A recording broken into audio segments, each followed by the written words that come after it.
Welcome everybody to the Top Notch Renovation Update number 721. I am continuing with the ballast.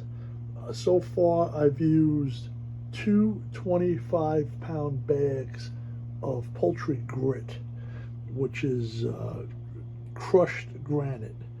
And I think it's coming along pretty well. I ordered another 50 pounds. Don't mind that seltzer bottle. Ordered a cup of coffee.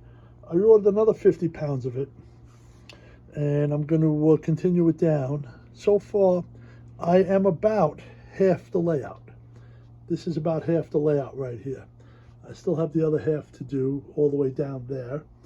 And while I did do this ramp going up, I do have to do this section of the upper level coming back this way.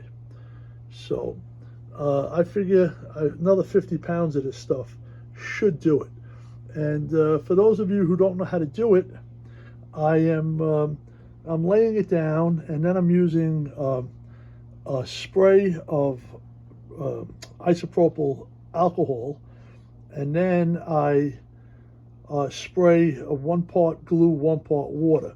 If you notice, this piece is dry, it's a lot lighter, and this piece is still wet and it's still darker, but it'll lighten up. Have a great day.